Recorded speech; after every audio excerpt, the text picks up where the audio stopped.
This is Dr. Elliot McGucken at 45 Surf University, and this is a brief lecture on the McGucken Proof that the fourth dimension is expanding at the velocity of light c as naturally suggested by Einstein's and Minkowski's x4 is equal to ICT, which we rewrite as the derivative dx4 slash dt is equal to IC. We celebrate the return of logos and mathematical and geometrical proofs to physics. If you read Newton's Principia or Copernicus's work or any of Galileo's work, you note that it's all written with a deep reverence for Euclid's elements. They use logic. Einstein stated that modern Western science was based on two pillars, one of them being Euclidean logic and the other one being experimental observations. Sadly, these days, all too many theories are based neither in physical observations nor physical reality, and they forgo logic. So basically, we no longer build theories out of proofs and observations. But that is exactly how my theory was born and how it continues to develop. Albert Einstein noted that a theory is the more impressive, the greater the simplicity of its premises, and in this case, dx4 slash dt is equal to IC, the more different kinds of things it relates, and in this case, my theory relates quantum mechanics, relativity, times arrows, entanglement, nonlocality, and the second law of thermodynamics. And the more extended is its area of applicability. Galileo noted that in the sciences, the authority of thousands of opinions is not worth as much as one tiny spark of reason in an individual man. And that's a breath of fresh air in this day and age of groupthink and billion-dollar, hugely funded projects that have no foundational equations, nor postulates, nor principles, nor predictions. Galileo was persecuted for stating that the earth moves around the sun. After being forced to recant his view before the Inquisition, legend has it that he whispered, "And yet it moves," as he walked away from his sentencing.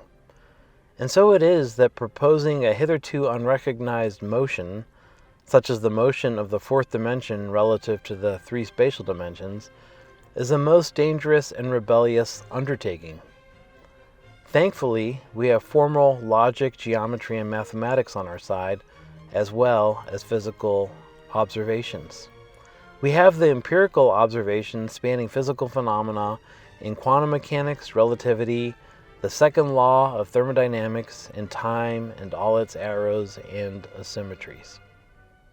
This whole idea that we're only supposed to look at mathematics and pretty much ignore what reality is doing has kind of overtaken physics. When you think about it, string theory is based on this postulate that they're tiny vibrating strings, but they're so tiny nobody has ever observed them and nobody knows how to observe them. Instead, I turn towards all of the physically observed phenomena and things that had been found out in the lab. So now we go to prove the foundational principle of light-time dimension theory. And I call it light-time dimension theory because a simple equation relates light, time, and dimension. And that's Einstein's and Minkowski's relationship. x4 is equal to ICT, which means exactly the fact that the fourth dimension is dependent on time and that it is moving at the velocity of light, as suggested by the derivative dx4 dt is equal to IC. So LTD's principle, the fourth dimension is expanding at the velocity of light c. Its equation, dx4 slash dt equals IC. And the proof is as follows. 1. The magnitude of the velocity of every object through the four dimensions of space-time is c. 2.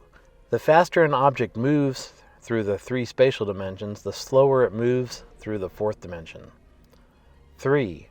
As an object's velocity approaches c through the 3 spatial dimensions, its velocity through the 4th dimension must approach 0. 4. Ergo, light remains stationary in the 4th dimension x4. 5. Thus, photons of light track and trace the movement and character of x4. 6. As light in its simplest case is a spherically symmetric probabilistic wavefront expanding at c, the 4th dimension x4 must thusly expand at the rate of c in a spherically symmetric manner, distributing locality into non-locality and setting the velocity of light and the velocity of everything at c. QED. And then proof number 2 of LTD theory's principle is pretty simple. It's Einstein and Minkowski wrote x4 is equal to ICT. And we take the derivative of that and we get dx4 / dt equals IC. It's relatively simple, but it's far-reaching and profound, and I look forward to many more lectures celebrating how from this simple principle we get quantum entanglement, non-locality, and probabilities, how we get the second law of thermodynamics that dictates that entropy always increases, how we explain the low entropy of the past, and how we get times, arrows, and asymmetries across all realms, why it is that radiation expands in a spherically symmetric manner and is never seen contracting, and why Huygens' principle, the fact that every point of light on a spherically symmetric wave is in itself, in its own right, a source of a spherically symmetric expanding wave, how that arises. Basically, all of these things are seen as emergent from a deeper reality of a 4th expanding dimension. I've written numerous books on it, and there's a Facebook page and Medium blog and blogs and writings and discussions about it all over the place. And if you just Google dx4 / dt is equal to IC, you'll be led on and on to many of the books and much of the research that's undergoing, and I look forward to adding several more lectures in the near future. Thanks a lot. This is Dr. Elliot McGucken at 45 Surf University.